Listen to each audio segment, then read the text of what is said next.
दे सुकर मोहे धाव घाले पाना नाव घेता पंढरी राणा कोठे न दिसे पाहता उडी घाली अवचता मोहे धाव घाले पाना नाव घेता पंढरी राणा सुख ठेवे आम्हासाठी दुःख आपुलची गोटी मोहे धाव घाले पाना नाव घेता पंढरी राणा आम्हा घाले पाठीकडे आपण कैकाळासी भिडे मोहे धाव घाले पाना नाव घेता पंढरी राणा तुका म्हणे कृपानिधी आम्हा उतरी नावे मध्ये मोहे धाव घाले पाना नाव घेता पंढरी राणा विठ्ठल विठ्ठल विठ्ठल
मोहे धाव घाली पाना नाव घेता पंढरी राणा भगवान पंढरीश परमात्म्याच्या कृपा आशीर्वादाने पवित्र पावन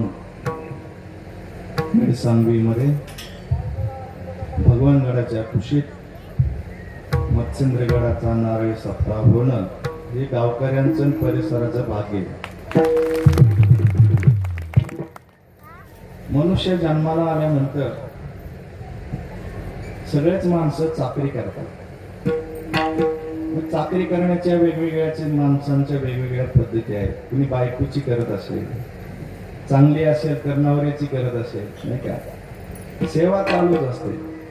परंतु देवाची आणि संतांची सेवा ज्याच्याकडून आयुष्यात घडते त्याला पुण्य मिळवण्यासाठी संधी मिळालेली असते. विठ्ठल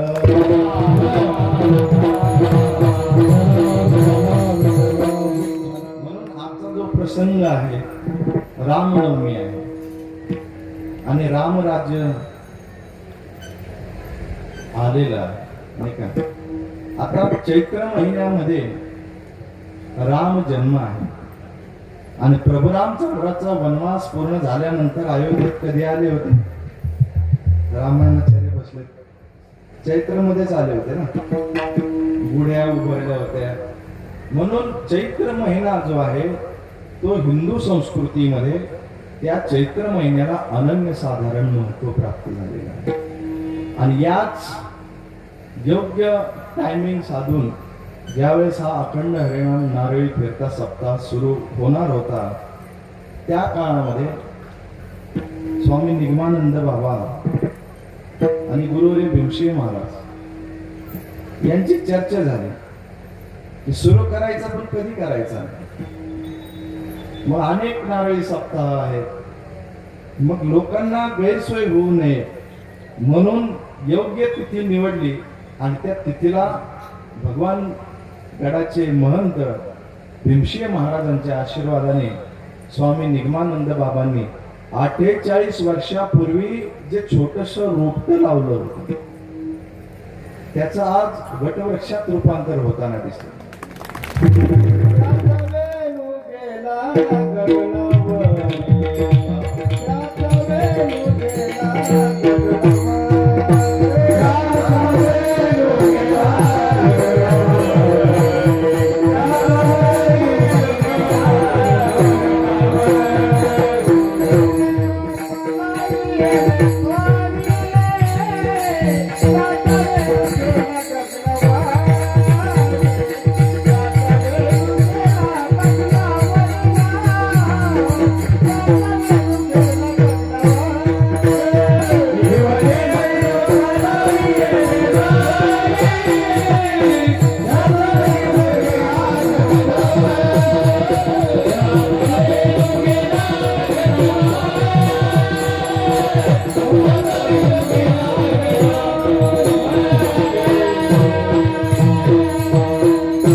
त्याचा वेलो गेला म्हणजे चांगल्या माणसाने जे बीज लावलेले असतात ते बीज असे लावलेले असतात की चंद्र सूर्य असेपर्यंत टिकणारे असतात.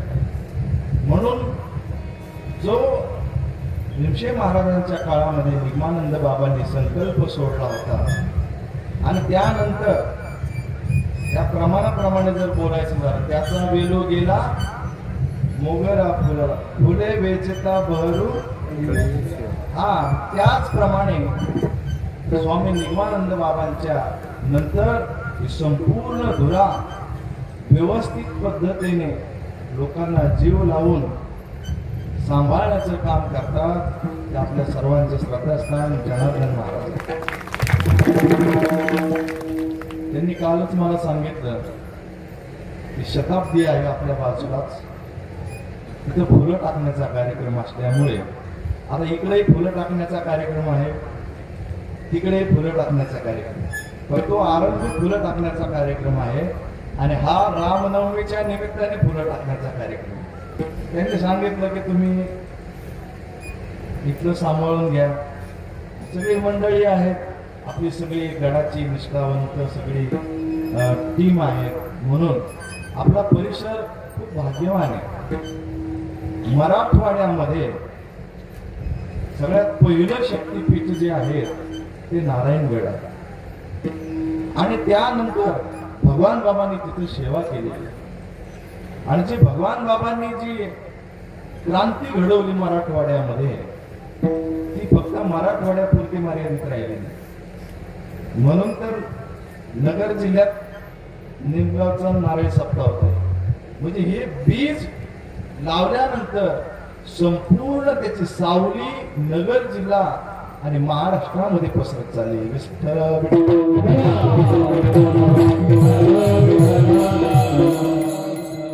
म्हणून ही सगळी जी गड आहेत वामन भवनचा गड आहे या सगळ्या मंडळीनं या परिसरामध्ये वारकरी संप्रदायामध्ये भक्तीचा मळा फुलवण्याचं काम केलेलं.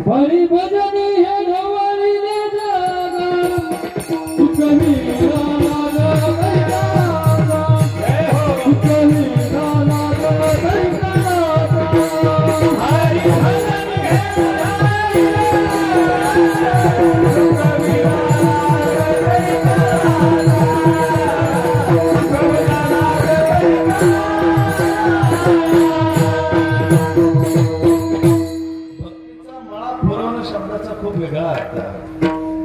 आपण सगळे शेतकरी आहोत नाही का.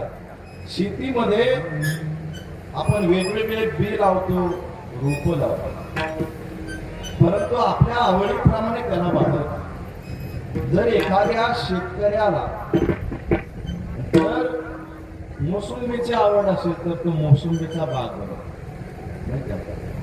एखाद्या शेतकऱ्याला डाळिंबाची आवड असेल तर तो डाळिंबाची शेती फुलवतो.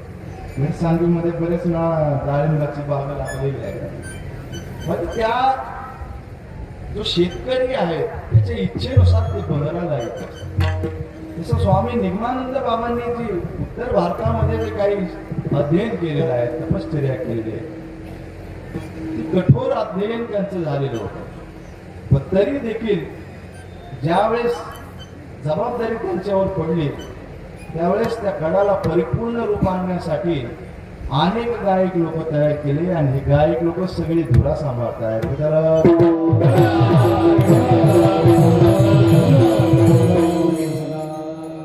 पृथ्वीवर दोन प्रकारचे जीव आहेत, एक चर आहेत आणि एक अचर आहे. आता तुम्ही जे बसलेले आहेत ना ते चर आहेत. आपण सगळे कोण आहोत? चरती. आता संस्थेतले विद्यार्थी पण आहेत तिथे, त्यांना अर्थ कळतात. चरती म्हणजे चालले आणि अचर म्हणजे न चालणारे. दोन जीव आहेत. मग झाडं जे आहेत, वनस्पत्या जे आहेत त्या न फिरणाऱ्या आहेत आणि मनुष्य जन्म आहेत, जे प्राणी आहेत, पशु आहेत ते फिरणारे आहेत म्हणजे चर आहे. आता दोन्ही मध्ये फरक आहे. जे चर आहेत ते ट्रान्सफर होतात, इकडून तिकडं सगळीकडे भटकंती, आणि जे अचर आहेत ते जागेवरच असतात. मग एखाद्या अचर मध्ये थोड्या गोष्टी आहेत. भजन करा सांगतो विठाला.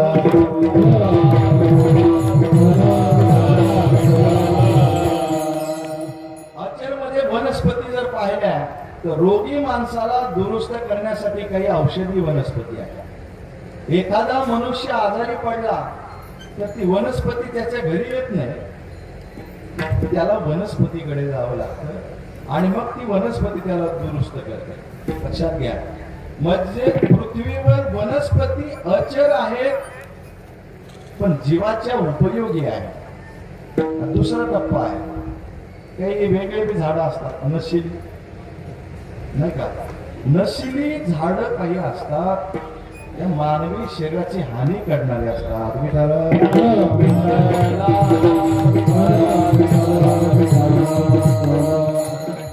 परंतु काही चंदन पण आहे.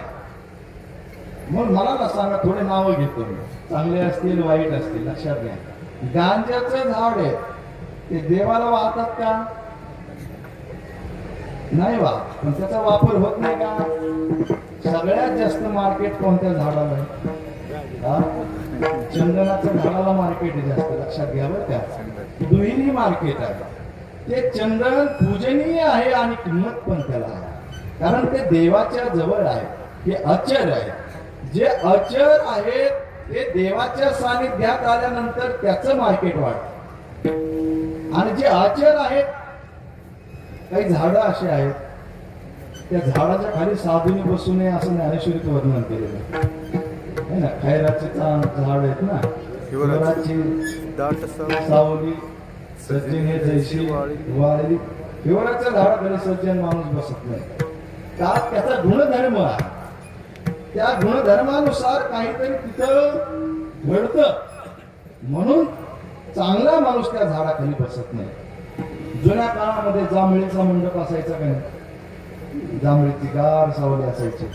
मग मेढी तरी त्याच्या आणायला पाहिजेत ना, हिवराच्या आणत नव्हते का? त्याच्या बुद्धीमध्ये काहीतरी परिवर्तन होऊ शकतं. चांगलं काम करणारा पण त्या झाडाच्या सावलीत गेल्यानंतर बिघडू शकतो, म्हणून त्याला किंमत नाही. जे चंदन आहे ते चंदन माणसं म्हणतात गेल्यानंतर मला चंदनात हे करा. शेवटचा प्रोग्राम असतो ना, चंदन सुगंध देत, सावली देत आणि देवाच्या भक्तीसाठी पण वापरलं जातं. मग हे चंदन महत्वाचं. तुळशी आहे, ऑक्सिजन सोडणारी आहे, म्हणून सगळ्या महिला तुळशीला प्रदक्षिणा घालत असतात. हे पण जीव आहे, लक्षात घ्या. परंतु चंदन सुगंध देणारे असतं, त्याचा गाभा लोक चोरून घेतात. आता हा काही कीर्तनाचा विषय नाहीये, पण जी चांगली वस्तू असते ती चोरीला जातात. मग त्या चांगल्या वस्तूचं संरक्षण कशामुळे होतं? तिथं विषारी साप असतात. कारण साप विषारी असतो, त्याच्या शरीरात उष्णता असते आणि चंदन हे शीतल असतात. आणि शीतल चंदन आपल्या जवळ गेल्यानंतर त्याला गारवा मिळतो, म्हणून त्याला विठ्ठला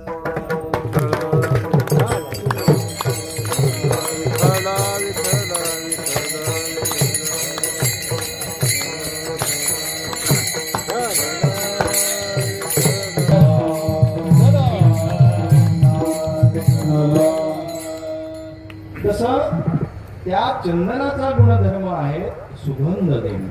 लक्षात घ्या, हे झालं अचर.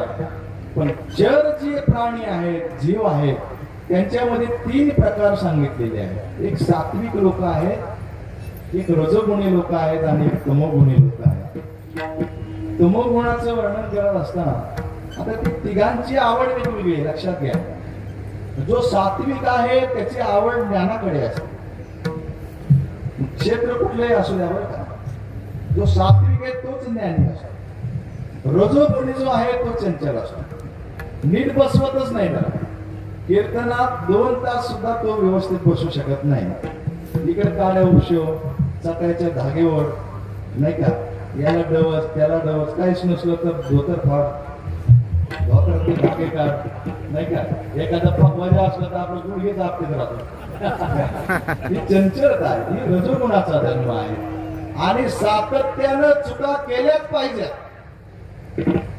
असा जो वर्ग आहे ना तो तमोगुणी वर्ग आहे.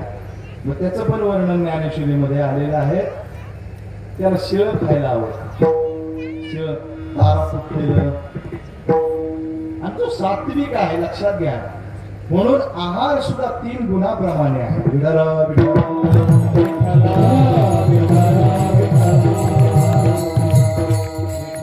म्हणून जसं एखादा माणसाला जर आजार झाला, जुन्या काळामध्ये थोडस सांगतो, दसऱ्याच्या दिवशी शस्त्राची पूजा केली जाते, शास्त्राची पूजा केली जाते आणि एका झाडाची पूजा केली जाते. काय नाव त्याचं? आपाटा. अजून शमी वृक्ष आहे नाही का, सौताड्याचं झाड नाही का, अर्जुन. त्याला नाव थोडे वेगवेगळे आहे, त्याचा गुणधर्म आहे. लक्षात घ्या, तर दोन्ही चर अचर जीव त्यांचा स्वतंत्र गुणधर्म आहे. मग त्या झाडाची का पूजा केली जायची जुन्या काळामध्ये? कारण युद्ध व्हायचे आणि युद्धामध्ये धारदार शस्त्राने आघात व्हायचे. मग ते आघात लवकर भरून काढणारी वनस्पती, तिचं नाव आहे ती साल आहे ना, तिची अशी बुट्टी करून त्याच्यावर लावतात, मग ते लवकर भरून येतं. मग ज्या महत्वाच्या मानवी जीवनाला उपयोगी वनस्पती त्याची पूजा केली जाते, तिचा तो गुणधर्म आहे. तसं माणसाच्या बाबतीमध्ये पण आहे, जे अन्न माणसं खातात त्या अन्नाचा एक स्वतंत्र गुणधर्म आहे, तो आपल्या शरीरात घुसत असतो. मग जे सात्विक लोक जेवण करतात, सात्विक खाल्ल्यानंतर बुद्धी सुद्धा चांगला विचार करायला लागते. म्हणून खाद्य पण सात्विक 17व्या अध्यायामध्ये सांगितलेलं आहे. मग मानवी प्रकृती तयार होते आणि मग मानवी प्रकृती तयार झाल्यानंतर 3 गुणानुसार, त्याच्या गुणधर्मानुसार माणसं व्यवहार करत असतात.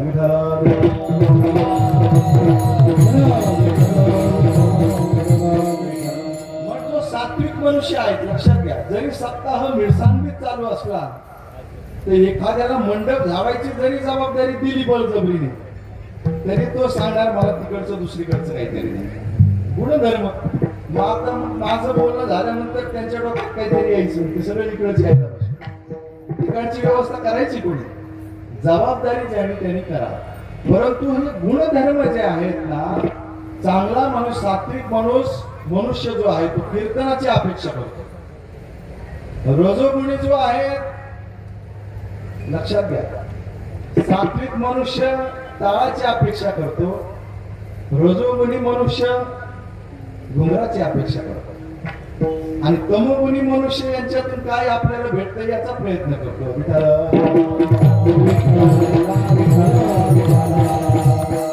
मग दुःख तिन्हीकडे पण आहे बरं का, लक्षात घ्या. तिन्ही गुणामध्ये दुःख आहे, परंतु चांगली अपेक्षा आपल्याला जन्माला यावी अंतःकरणामध्ये.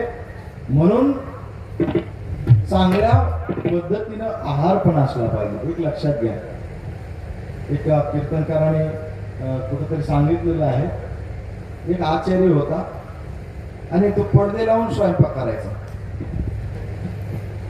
आचार्यच भेटला त्यांना, तो निघून गेला. पहिला जो होता तो निघून गेला.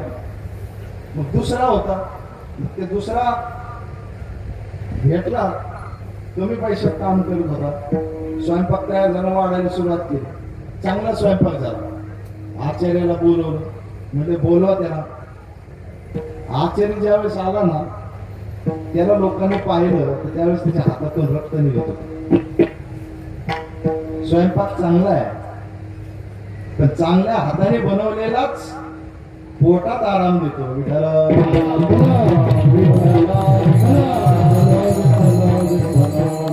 तसं पृथ्वीवर अन्न सगळीकडे मिळतं नाही का, धाब्यावर, हॉटेलवर, लक्षात घ्या. पण चांगल्या हाताने बनवलेला स्वयंपाक म्हणजे अखंड हरिनाम सप्ताहातला प्रसाद आहे. आणि या प्रसादाचा एक कण पोटात जर गेला तर माणूस चांगला विचार करायला लागतो. आणि चांगला विचार करणाऱ्यांनीच चांगल्याबद्दल लिहिलेलं आहे, त्याच्यासाठी अभंग आहे.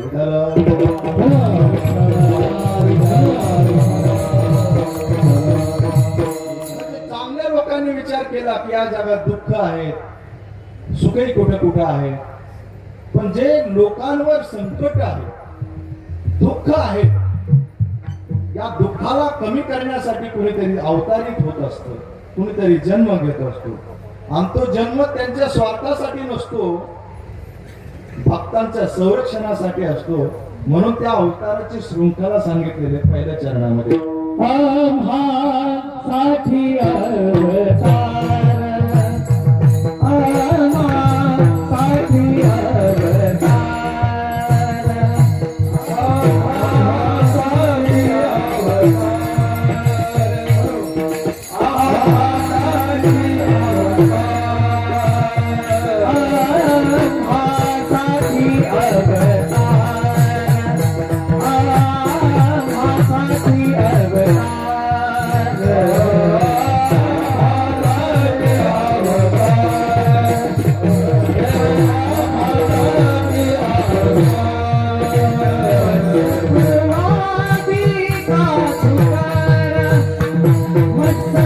आम्हासाठी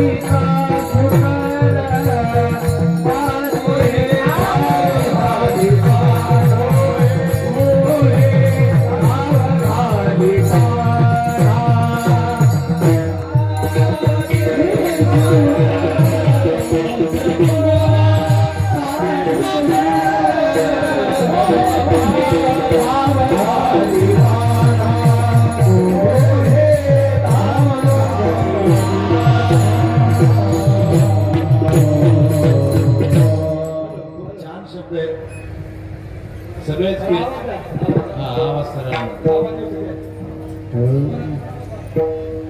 खूप हे नैमित्तिक कीर्तन आणि सगळ्या कीर्तनाला एक निमित्त असतं बरं का. सगळ्यात कठीण भाग जो कीर्तनाचा मानला जातो तो नैमित्तिक कीर्तन जरा अवघड असतो, लक्षात घ्या. म्हणून सहसा इकडे कोणी घुसत नाही. अरबो खरबोकडे जाणारे लोक नैमित्तिकडे घुसतच नाही, लक्षात घ्या. म्हणून हे नैमित्तिक कीर्तन आहे. आज रामनवमी आहे, रामनवमीचं कीर्तन असल्यामुळे आजचा अभंग घेतलेला आहे. म्हणून अवतार शब्द वापरले. आम्हासाठी अवतार, देव अवतार घेतात, संत एक अवतारी होतात. दोन टप्पे. आणि मागाशी सांगितलेला जो भाग आहे तो जीव आहे. जीवाचं मागाशी मी विश्लेषण केलं दोन टप्प्यामध्ये, चर अचर. आणि देव आहे ते त्यांच्या इच्छेने जन्म घेतात, आणि साधू संत सुद्धा जन्म घेतात. पण दोघांमध्ये थोडा फरक आहे सांगतो.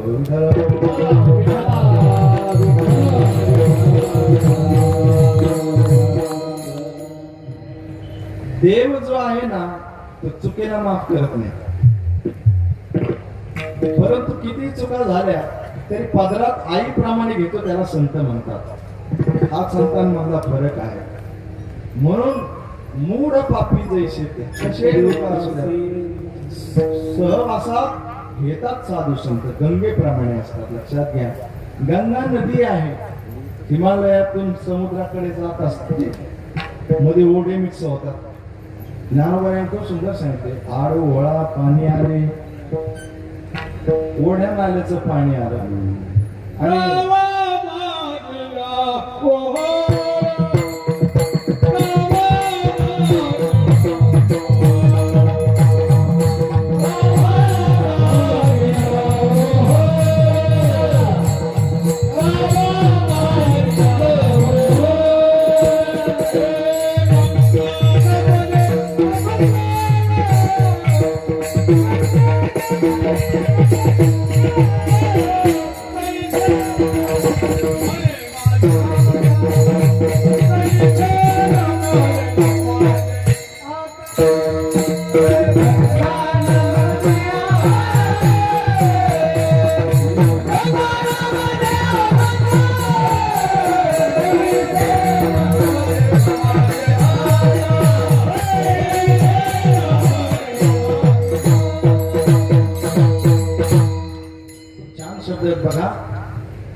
बघायचं, खूप सुंदर ओढ आहे. ते सारांचा अर्थ सांगतो तुम्हाला. गाव ज्ञानोबारांची ओळी बघते. गाव रसे भरले पाणी पाठी पाय देता आले. गाव रस माहितीये? गाव मिरसांगे पकडा. मिरसांगे नाही तर कोणतंही गाव आपलं आपलं पकडा. गाव आता आंबे येतील, आंब्याचा रस असतो. आंब्याचा रस म्हटल्यानंतर काहींच्या जिभेला पाणी सुटलं असेल. मग आंब्याचा रस, गावचा कोणता रस आहे? सगळ्या वेगवेगळ्या गावाचे वेगवेगळे रस असतात बरं का. ठीक आहे, नाही काही शृंगार रसाचे भोगते असतात, वेगवेगळे रस. ते रस इथे मी सांगत नाही. माऊलींनी काय सांगितले? गाव रस. माऊलींना गटार म्हणायचं नव्हतं म्हणून गाव रस शब्द वापरला. ठीक आहे, नाही गावाचा अर्थ गाव रसे भरले. मला सांग, कपडे धुतलेलं पाणी कुठं जातं? आंघोळीचं पाणी, भांडे धुतलेलं पाणी. आता नवीन सिस्टीम, घरातच सगळ्या सुविधा आहेत नाही का. जुन्या काळामध्ये लोक घरी जेवण करायचे नाही का, आणि सकाळी कुठं जायचे? आता जेवायला कुठं जातात? आणि पुढचा विधी कुठं करतात? त्याचं उरलेलं पाणी कुठं जातं? शब्द किती छान वापरले, लक्षात घ्या. लोकांना आता मी बोलताना काही अमंगळ वाटलं असं, पण हे ऐकताना लोकांना अमंगळ वाटू नये म्हणून स्वतंत्र शब्दाची निर्मिती करणारी माऊली आहे. गावरस शब्द वापरले. गावरसे भरले म्हणजे मोकळं नाही बघा, फुल भरलेले. जे छोटे छोटे शहर असतात ना, ते नाल्या असतात बघा, मोठ्याला पूर्ण वाहत असतात, काळ काळ पाणी असतं, तिथून जावं पण वाटत नाही. लक्षात घ्या, गावरसे भरले पाणी पाठी पाय देता आले. आणि ते वाहत वाहत वाहत कुठपर्यंत गेलं? गंगेपर्यंत गेलं. मग ज्ञानोबा म्हणतात, गंगे काय म्हणतले परतेसर. गंगेने म्हटलं का तू परत जा परत जा परत जा? गंगा स्वीकार करते, पण गाव रसाने वाहन बंद नाही केलं पाहिजे. तसं माणसं कुठेही जन्माला येऊ द्या, साधू संतांकडे जाणं बंद केलं नाही पाहिजे. आणि गावरस लक्षात घ्या, गावरस गंगेत गेल्यानंतर गंगेला पावित्र्य आहे, ते पावित्र्य त्याला पण प्राप्त. लक्षात घ्या, तसं माणसं सुरुवातीला कसे का असणार, पण गंगेकडे गेले पाहिजे, म्हणजे साधू संतांकडे गेले पाहिजे, ज्ञान गंगेकडे.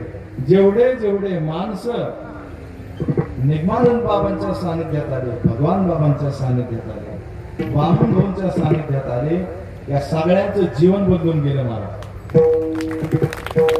जसं गावरसाचं कायापालट झालं, गंगेचं पावित्र्य मिळालं, तसंच अभंग आहे. कायापालट होत, आलिंगने संतांची दिव्य झाली माझी काया. मस्तक हे पायावरी त्यांचा देविका, मस्तक हे पायावरी त्यांचा देविका.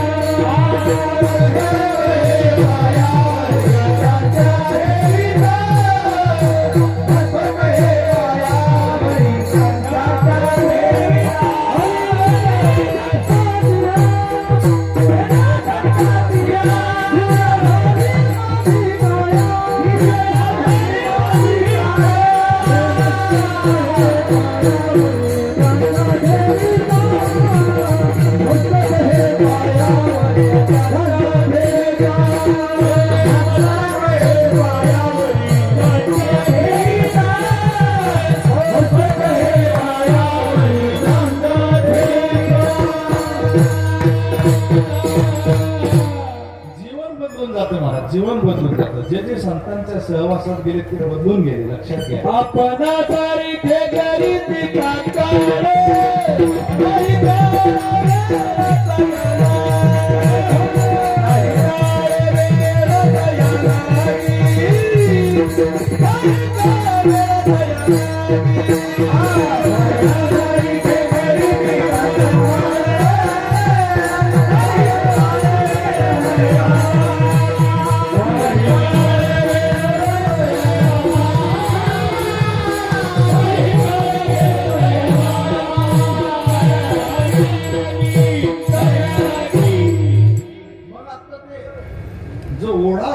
तो आता ओढा राहिलेला नाही, तो गंगा झालेला आहे.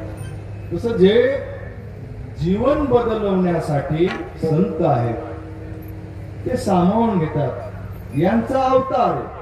लक्षात घ्या, अवतार तुम्हा आणि देव सुद्धा जन्माला येतो. अवतरती शब्द आहे. लक्षात घ्या, बऱ्याच लोकांना माहिती असेल पण तरी सांगतो. तर ते तरुण जाणे. ठीक आहे ना, नदीतून पलीकडे जायचं असेल पाण्यावर तरुण जावं लागतं. अवतरती खाली येणे. लक्षात घ्या. मग संतांचा विचार जर केला तर त्यांची उंची किती आहे? 4 फूट, 5 फूट, 6 फूट नाही का? ही शरीराची उंची आहे का? अनुरेणुया ठोकळा तुका आकाश आहे एवढा. आकाश व्यापक आहे. आकाश जिथपर्यंत आहे तिथपर्यंत संतांची उंची आहे. लक्षात घ्या. एवढ्या अधिकाराचे संत पृथ्वीवरच्या एका गावातल्या एका माणसांची दखल घेते का? नाही घेणार. घेतात. ज्या लोकांना कळत नाही त्यांना कळालं पाहिजे म्हणून आपल्या आयुष्यातला थोडा भाग त्यांना देतात. म्हणून संतांचं अवतार कार्य वेगळं आहे, तसं देवाचं अवतार कार्य वेगळं आहे. या अभंगामध्ये सांगितलं आम्हासाठी. आम्ही म्हणजे कोण? हा अभंग जगद्गुरु तुकोबरायांचा. आणि जगद्गुरु तुकोबराय स्वतःसाठी म्हणतात का? आम्ही शब्द जो वापरलेला आहे तो वारकऱ्यांचं प्रतिनिधित्व करणारा शब्द आहे.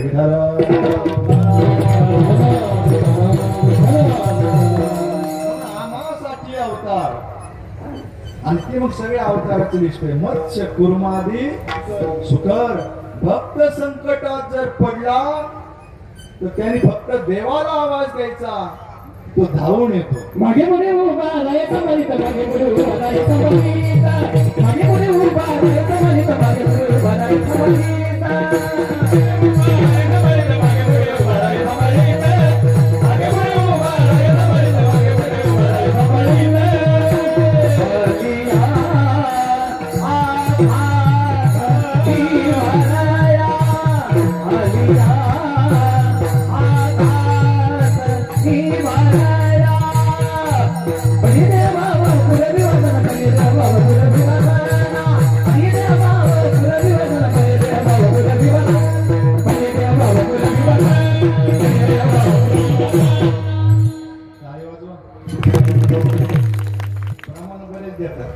पण आजच्या काळामध्ये ध्रुपदावर जायचं अवघड आहे.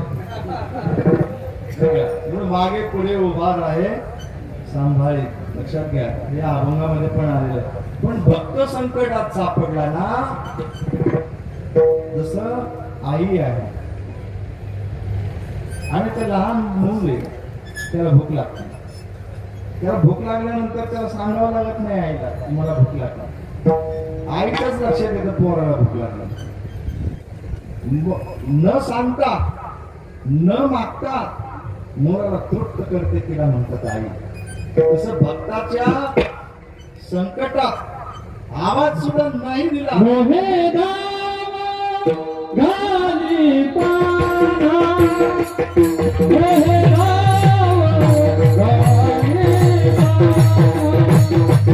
मोहे धाव घाली पाना.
धाव घाली पाना, हा शब्द जो आहे ना तो अगदी संवेदनशील शब्द आहे, लक्षात घ्या. मोहे धाव घाली पाना, नाव घेता पंढरी राणा. फक्त आवाज दिला पाहिजे, लक्षात घ्या. नाव घेतलं पाहिजे. आपण सगळे श्रद्धाळू माणसं आहेत, परंतु अश्रद्धाळू जरी असला तरी त्याला सुद्धा पटेल अशी माऊलींची एक ओवी आहे. माऊलींनी लिहून ठेवलेले पाऊस जो पडतो ना, त्या असे अनेक पक्षी आहेत, त्यापैकी एक पक्षी आहे तो फक्त पावसाचंच पाणी पितो, चातक. आणि माऊलींनी लिहून ठेवले, चातकाची कणवे मेघ पाणी येशी धाव. निसर्ग ऐकत नाही का? काय वाटतं तुम्हाला? तुम्ही बोललेलं सगळं निसर्ग टेप करून ठेवतो, टेप करून ठेवतो, लक्षात घ्या. मी रामायणातच सांगितलेले रामजन्म आहे. रामजन्म सुद्धा निसर्गाने दशरथाचं बोलणं, वसिष्ठांचं बोलणं टेप करून ठेवलं म्हणून पुढं रामायण झालं, लक्षात घ्या. निसर्ग सुद्धा ही सगळं टेप करून ठेवतो. मग त्या ठिकाणी जो शब्द वापरला, ऐकतो, आवाज दिला, चातकाची कणवे मेघ पाणी येशी धाव. अहो त्या पक्षाने आवाज दिला, तहान लागली म्हणून जिथे कुठे ढग होते ते धावत आले त्याचे तहान भागवण्यासाठी. निसर्ग ऐकतो, पण आवाज तितका पाहिजे. आतून एकदम आवाज जर आला ना तर मेघ धावून येतात. म्हणून लक्षात घ्या, तो आवाज जीवनाच्या आकांताने जर आवाज दिला ना, तो आवाज निसर्गाला ऐकावा आणि निसर्ग ऐकतो, मग ते पाणी घेऊन येतो. आणि मग त्या पक्षासाठी पाण्याचा थेंब टाकणारा ढग, त्याच्यामुळे निसर्ग तृप्त होऊन जातो, पृथ्वी तृप्त होऊन चराचर आगवे निवारे जेवी. पण आवाज कसा दिला पाहिजे? लहान पोरग खेळत असलं ना, आईला चिंताच नसते, पण ते जोर जोरात रडायला लागलं ना तर चुलीवरची भाकरी चुलीवर ठेवून आई धावत येते, त्या मुलाच्या आवाजामुळे. तसं भक्ताने देवाला जर आवाज दिला तर संकट काळामध्ये देव धावून येतो. पांडुरंगे येईव, पांडुरंगे, पांडुरंगे येईव,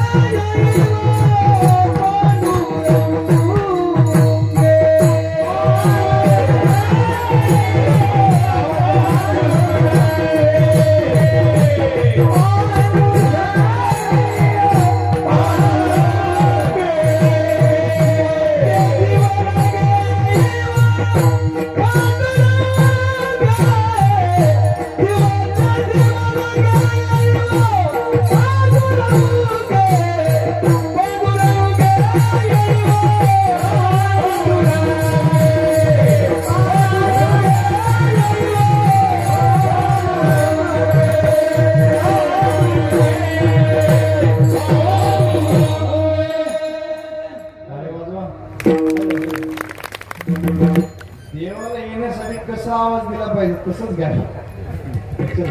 मग हत्ती होता पाण्यामध्ये, त्याला मगरीनं पकडलं, पायाला सोडता सोडना मग हत्तीनं तिथलं पाण्यातलं कमळ उचललं आणि देवाच्या दिशेने फेकलं, आवाज दिला. त्या हत्तीला सुद्धा संकटातून देवाने मुक्त केलं. लक्षात घ्या, जो कधीच देवाची भक्ती करत नाही त्याचा आवाज देव ऐकतो, तर भक्त जो आहे त्याला नाव घ्यायपर्यंत देव वाट पाहत नाही. लक्षात घ्या, देव येतो. आणि मग चराचरामध्ये तसं पाहिलं तर आता इथं तुम्ही सगळे बसलेले आहेत, दिसतोय देव तुम्हाला? दिसतोय? पण माझ्या कीर्तनात पांडुरंग आहे, लक्षात घ्या. आहे, दिसत नाही, पण गरज पडल्यानंतर दिसल्याशिवाय राहणार नाही. तेथे आसे देवा उभा, तेथे आसे देवा उभा, तेथे आसे देवा उभा, तेथे आसे देवा उभा,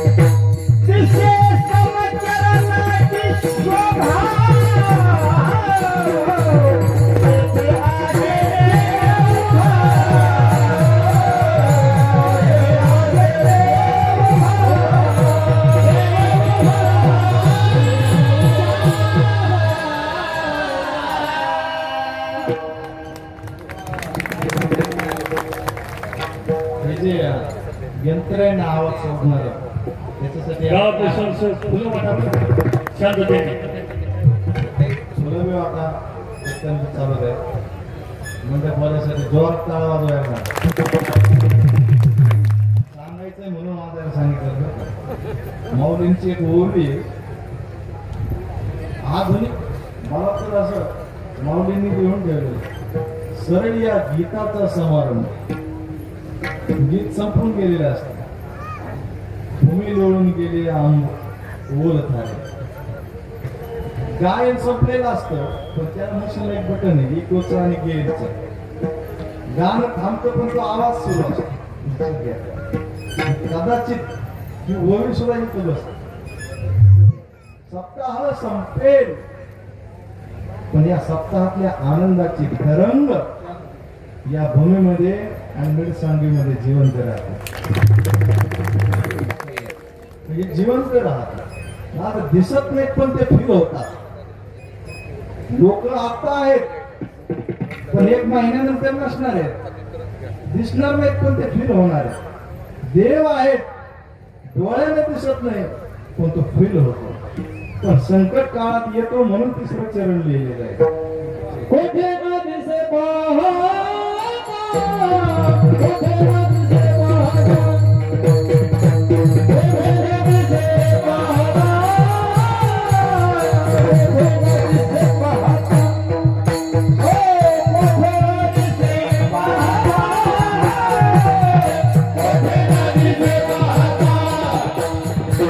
कोठे ना दिसे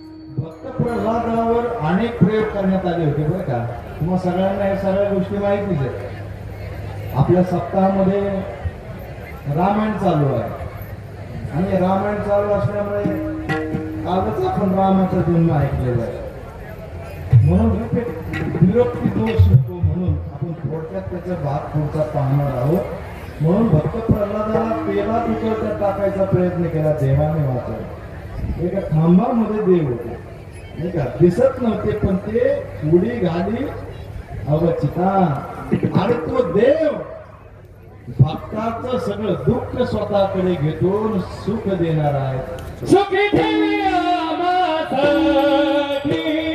सुखी ठेवी आम्हासाठी,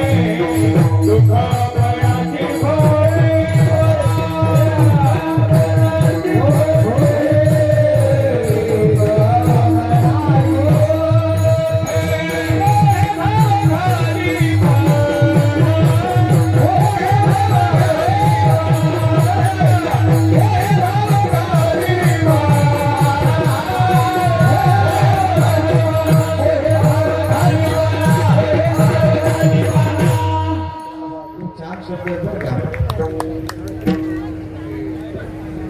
सगळ्यांना फुलं देत राहा छान शब्द आहेत सुख ठेवी सुख आपल्याला देतो आणि दुःख स्वतःकडे घेऊन जातो भगवंता तुम्हाला एक अभंग माहिती आहे विष का प्याला रावण भेजा विष हा चला चौथा चला विष पाठवलं कोणासाठी मीराबाईसाठी पण त्या विषयाचा इफेक्ट झाला का भगवंताच्या गरम गरम दूध पाठवलं भगवंताचा काळा झाला असं सांगितलं लक्षात घ्या म्हणजे संकट भगवंत स्वतःकडे घेतो आणि सुख ते भक्ताला ठेवतो. फक्त तुम्हाला आजचा प्रसंग पण तोच आहे ना. राम जन्मालाच आले नसते तर रामनवमी साजरी केली कशी असते. आणि या रामनवमीच्या निमित्तानं संपूर्ण जगाच्या पाठीवर जिथं जिथं हिंदू आहेत तिथं तिथं रामनवमी धूमधडाक्यात साजरी केली जाते. लक्षात घ्या. म्हणून देवाने आपल्याला सुख ठेवलेलं आहे आणि संकटाच्या काळात भक्तांना पाठीमागे ठेवून संकटाशी लढणारे आमचे देव आहेत. तुमच्या चरणात सांगतो तुका म्हणे आम्हाखाली पाठी कडे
आम्हा घाली पाठीकडे आपण कै काळाशी भिडे.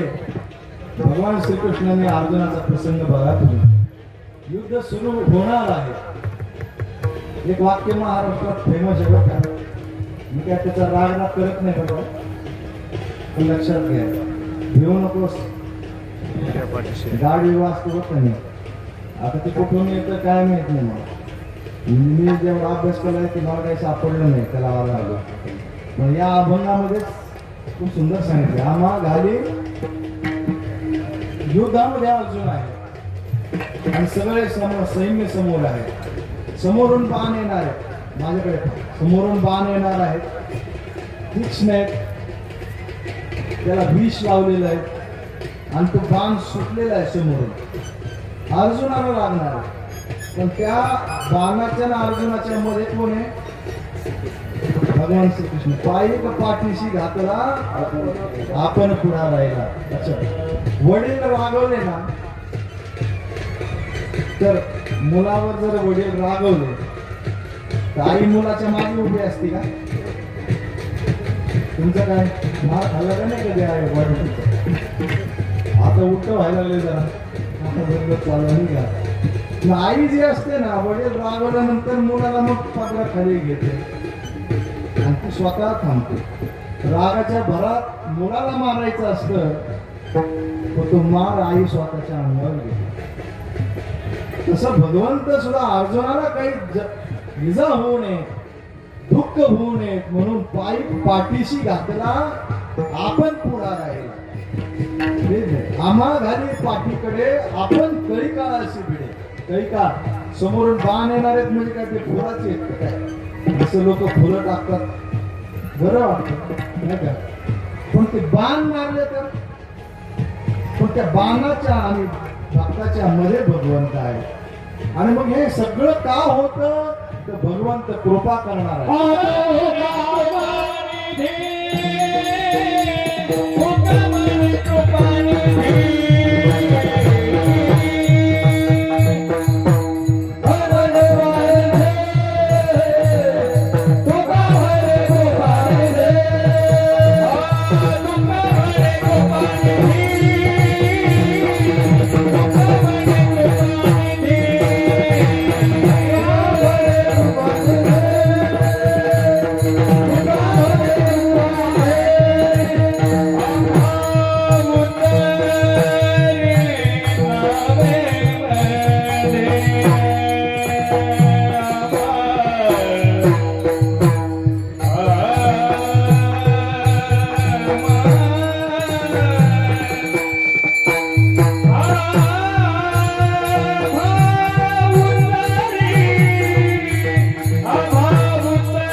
तुका म्हणे कृपानिधी आम्हा उतरी नावेमध्ये. कारणारा हा भगवंत आहे, रामाचा जन्म आहे, थोडा वेळ राहिलेला आहे. दशरथाचं राज्य एकदम आनंदी होतं, सुखी होतं, सगळ्या गोष्टी होत्या. परंतु एक खेद राजा दशरथाला होता की अपत्यच नाही. म्हणून संस्कृत मध्ये श्लोक खूप सुंदर आहे. पुत्रहीनस्य मे राज्यम सर्व दुःखाय मे कल्पते. सगळं राज्य सगळं समाधानी आहे, पण राज्याचा राजा प्रमुख हाच दुःखी का? अपत्य नसल्यामुळे. मग वशिष्ठ ऋषींच्या मार्गदर्शनाखाली पुढचा काळ त्यांनी प्रोग्राम माझ्या भाषेत सांगतो बरं का. कालच आपण सगळ्यांनी राम जन्मोत्सव आपण रामायणात साजराच केलेला आहे. पुन्हा त्यामुळेच आपण जरा कीर्तनाच्या विषयी वेगळ्या पद्धतीनं म्हणून दुःख झालं आणि मुलं व्हावेत म्हणून त्यांना सांगण्यात आलं की जंगलात जाऊन तुम्ही 3 श्वापदे मारा. राजा दशरथाला सांगितलं आणि तिथे गेले. राजा दशरथ बाण वगैरे घेऊन झाडावर बसले. इकडे तिकडे दिवसभर पाहिले त्यांनी, पण त्यांना काही शिकार मिळाली नाही. आणि झाडावर बसले राजा दशरथ. तिथून वृद्ध म्हाताऱ्या आई वडिलांना घेऊन श्रावणबाळ काशीला चाललेला होता. तावडीने जुन्या काळामध्ये. आता गाड्या आहेत तरी आई वडिलांना काशीला लोक मिळतील का नाही माहिती नाही. एखादं जर म्हटलं तुम्हाला काशीला घेऊन जा, पोरग म्हणून घरीच काशी करणार. जुना काळ होता. मग श्रावण जो होता, आई वडिलांची इच्छा होती काशीला जाण्याची, म्हणून कावडीत बसून काशीच्या दिशेने श्रावणाने कावड चालवलेली आहे. जंगल होतं आणि तहान लागली, तहान आई वडिलांना. जंगलात मग आता सुविधा आहेत, बोर आहेत, पानवट आहेत. त्या काळामध्ये काय कसं, मग पाण्याचा शोध घेत होते श्रावण. कावड झाडाला लटकवली, आई वडील तिथं होते. कुमंडलो घेऊन पाण्याच्या दिशेने श्रावण निघाला. तळ होतं सरोवर आणि त्या कुमंडलो मध्ये असं पाणी भरायला सुरुवात केली. आवाज झाला पाण्याचा, बुडबुड आवाज आला आणि राजा दशरथ शब्दभेदी बाण सोडतात. जिथून शब्द आला, बुडबुड आवाज आला, तर राजा दशरथाला असं वाटलं की एखादं श्वापक, एखादा प्राणी पाणी पिण्यासाठी आला असेल. प्राणीच पाणी घेण्यासाठी आला होता, पण तो श्रावण. पाणी भरता भरता आवाज आला. राजा दशरथाने धनुष्याला लावलेला बाण प्रचंड खेचले आणि सुसु वाऱ्याच्या वेगाने हवेला भेदत हृदयाचा भेद घेतला बाण. म्हणून तो मराठीत शब्द विहळला श्रावण बाण. आणि असा एका हातामध्ये कुमंडलो आहे तसं पाणी आणि एका हाताने श्रावण शरीरातला बाण काढतोय. बाणाबरोबर रक्त वाहतंय आणि त्या पाण्याच्या कडेला असलेले श्रावण पाणी असं जवळच असं लाल पुंड झालेलं आहे. आणि मनुष्य आवाज दशरथाच्या कानावर आला. वाईट वाटलं, खाली उतरले आणि तिथे गेल्यानंतर दोघांचा परिचय झाला. श्रावणाने सांगितलं, मी तुमचं नाव ऐकून होतो, परंतु माझे म्हातारे आई वडील आहेत, तहानेने व्याकुळ झालेले आहेत. त्या तहानेने व्याकुळ झालेल्या आई वडिलांना मी काशीला घेऊन चाललेलो होतो. आता माझा प्राण चाललेला आहे. तुम्ही हे पाणी घेऊन त्यांना द्या. मग जड अंतकरणाने राजा दशरथ ते कमंडलूतलं पाणी घेऊन आई वडिलांचा शोध करत तिथपर्यंत पोहोचले. आणि ते म्हातारे आई वडील वाट पाहत होतो, श्रावण कधी येतोय कधी येतोय. आणि राजा दशरथ गेले. पाला पाचोळा होता, आवाज झाला पायाचा आणि राजा दशरथ जवळ जाऊन उभे राहिले. मुलगा जड पावलाने आलेला आहे. पण त्याला त्रास झाला असेल म्हणून तो आमच्यावर रागवला असेल अशी भावना मनामध्ये झाली. म्हणून सांगितलं, श्रावणा तुला आम्ही खूप त्रास दिला म्हणून तू आम्हाला बोलत नाही का. त्यावेळेस राजा दशरथानं सांगितलं की माझ्याकडून तुमच्या मुलाचे हक्क नाही. मी माझ्या भाषेत सांगतो, तुम्हाला सगळ्यांना माहिती आहे. त्यावेळेस जमिनीला पाय घासत घासत श्रावणाच्या आईवडिलांनी प्राण सोडला मला. आणि तिथं वाक्य वापरलं की दशरथा तू निष्पाप असलेल्या माझ्या मुलाचा वध केलेला आहे. आम्ही सुद्धा आमच्या मुलाचा शोक करून आम्ही प्राण सोडत आहोत. तुला देखील मुलाच्या शोकामुळेच प्राण सोडावा लागेल. शाप मिळाला मला लक्षात नाही. मग आता हा शाप अभिशाप ठरला की शाप ठरला आहे तुम्ही ठरवा. मुलं नसल्यामुळे दुःखीत असलेला राजा दशरथ, पण त्यांनी सांगितलं की तू पुत्र वियोगाने मरणार आहे. घरी गेले. गेल्यानंतर पत्नीला सांगितलं घडलेला प्रसंग. त्यावेळेस दुःखी झालेली पत्नी सांगून देते, प्रसंग खूप वाईट आहे बघा, लक्षात घ्या. दशरथ बाण मारतात, आधी श्रावण जातात, मग आई वडील जातात. मुलं होतील, शाप दिलेला आहे आणि मुलाची वाईट अवस्था राजा दशरथाला पाहणार नाही. मुलं आधी जातील, मग राजा दशरथ जातील. म्हणून युक्ती मार्गाने नवरा बायको मध्ये ठरलं की मुलं झाल्यानंतर त्यांना वनवासाला पाठवा. मग ते जर वनवासाला गेले तर तुम्हाला दुःख होईल आणि तुम्ही नाहीतरी म्हातारे झालेले, वय झालेले, तुमचे मुलं जगतील आणि तुमच्या सुना विधवा होणार असं आधी बोलणं झालेलं आहे. आणि मग तो पुत्रकामेष्टी यज्ञ केलेला आहे, लक्षात घ्या. एक आबून काढून ठेवा तो. मग पुत्रकामेष्टी यज्ञाची सगळी तयारी झाली. सगळ्या ऋषी मुनींना बोलवलं, यज्ञ आरंभ केला आणि मग त्या यज्ञामधून यज्ञ नारायण प्रकट झाले आणि त्यांनी वयस्पात्र ते जो भाग मिळालेला होता प्रसाद आपल्या सगळ्या पत्नींना दिला. त्याच यज्ञातून 5 देव जन्माला आलेले आहेत, लक्षात घ्या. राम, लक्ष्मण, भरत, शत्रुघ्न, अजून एक हनुमंत रामायणातले बरं, लक्षात घ्या. आणि मग ते प्रथम तो भाग, तो जो पिंड घारीने तिकडे मग तिकडे अंजनीच्या तिकडे ते पुढचा हनुमान जन्माचा भाग आहे, लक्षात घ्या. आणि मग सगळ्या स्त्रिया गरोदर झाल्या, त्यांचं ते तेज, त्यांचं ते डोहाळे, सगळ्याचं ते वर्णन आलेलं आहे, आपण काल ऐकलेलंच आहे. म्हणून राम जन्म आहेत. ते सगळं झाल्यानंतर 9 महिने संपल्यानंतर 4 मिनिटांमध्ये मग प्रभू रामचंद्र जन्माला आलेले आहेत. तेवढ्यात एक अभंग होईल.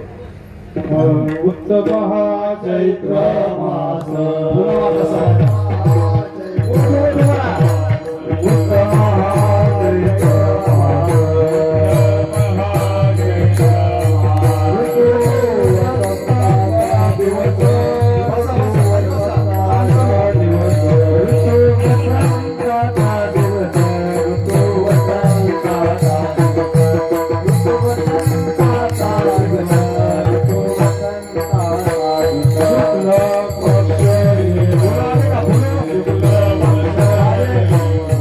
शुक्ल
मागे म्हणायचं श्री राम राम राम श्री राम राम राम श्री राम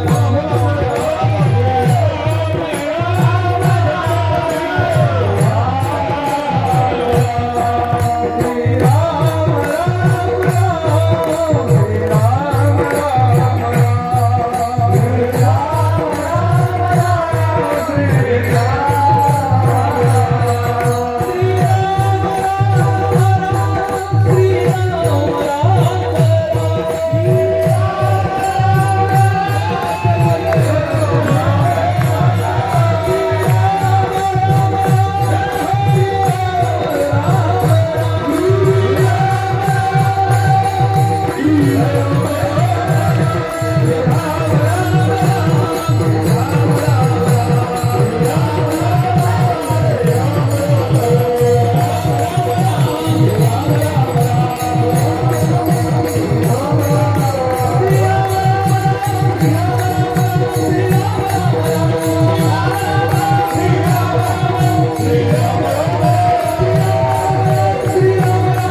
राम राम श्री राम राम